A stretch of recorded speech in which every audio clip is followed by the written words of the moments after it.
how to prepare for CAT 2021 from March. That is the idea that we are going to discuss in this video. So we are in March, and if you're starting now, if you're beginning now, how do you go about your CAT preparation?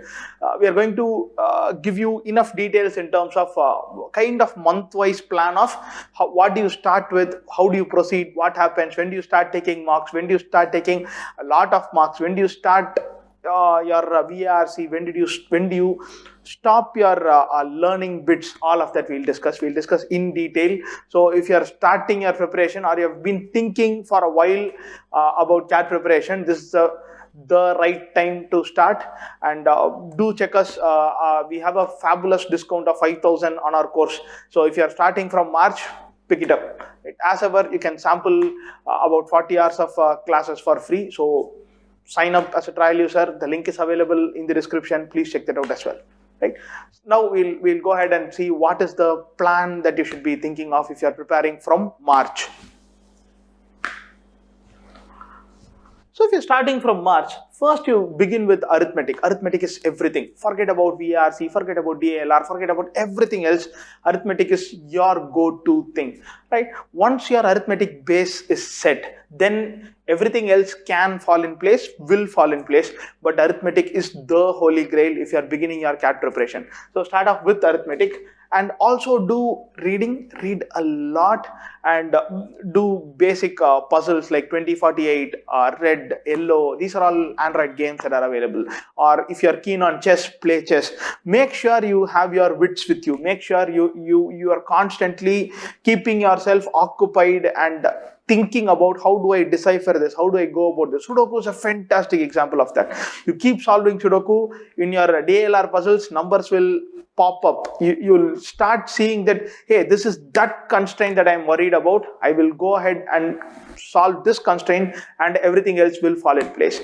So start off with arithmetic, do good high quality reading, and do basic puzzles. Right? What happens in May? March and April, you do all of this. In May, you learn and revise. What do? You begin with tougher topic in quants. So what I mean by that? Your number theory, permutation probability, geometry, inequalities, function set theory, logarithm, all of the other topics that are next to your arithmetic. And in this also I have some order of preference. I'll go with geometry, inequalities, functions, logarithm, exponents, and then to number theory, and then to permutation probability. That will be my order of preference.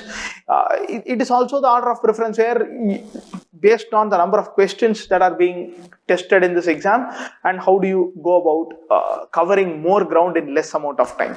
Right? What else? Go to your DLR basics. Check out this eye that pops up.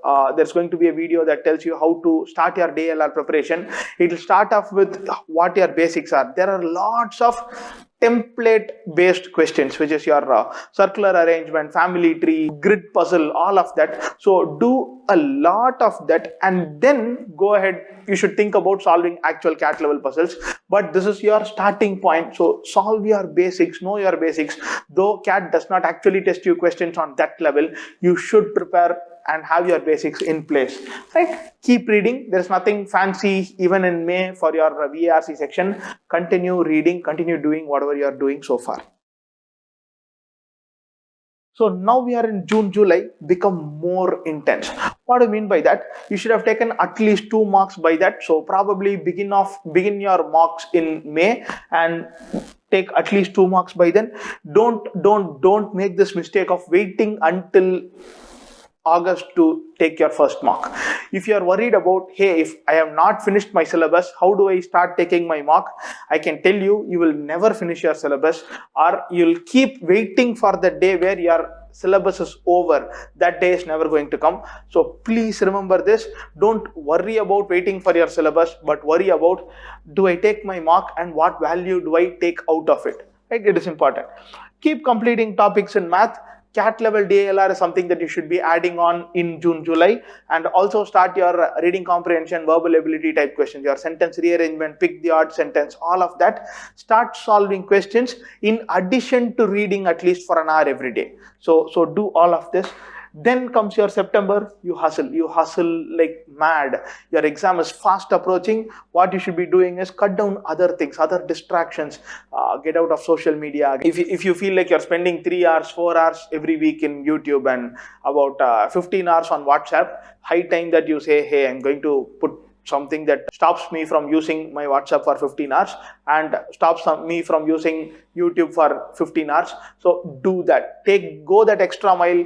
I would even go to the extent of saying avoid dinners, avoid movie plans, avoid hanging out with people and all of that for 2 months. Not sacrificing your entire life, but a month or two, so that you can be real intense, real focused as to what your goal is at the end of November. Cut down on other things. Take lots of marks. Keep filling gaps. What people make, a huge mistake that people usually make is you solve a mock and then you find there are some mistakes that you have done. You got to go back to the drawing board, go back to starting point and then say, hey, these are the mistakes that I did. I'm going to redo geometry completely. I'm going to redo permutation probability completely and then go to the next mock. But what people usually do is, I've seen these two questions, I'll look at the answers of these two questions and then maybe I'm done with my mistakes. Maybe my mistakes are not going to appear anymore. Don't do that. Go back to the drawing board, fix your gaps. It is very important. Right? November, as the slide says, mocks, and more mocks. Right? In total, you should be looking to take thereabouts of 30 to 40 marks, not 70, 80 marks, not 5-7 marks. So neither here nor there. Take thereabouts of 35-40 marks should be a good number to aim at. We still don't know how this year's paper is going to be, so don't worry too much about is the paper going to be 2-hour paper, 3-hour paper, how many questions, 100 questions, 76 questions, what is the format, what is the template. Until May or even June, you don't need to know any information about how the paper is going to be. So stick to what information that you know, and the information that you really know is these are the topics that are being tested year and again, time and again. These are the ideas that you need to fortify your basics in. Reading, you got to do a humongous amount of reading. You got to do loads of puzzle solving. You know these are non-negotiable. Go for it, do it. Right? So don't worry about what can happen, what could happen.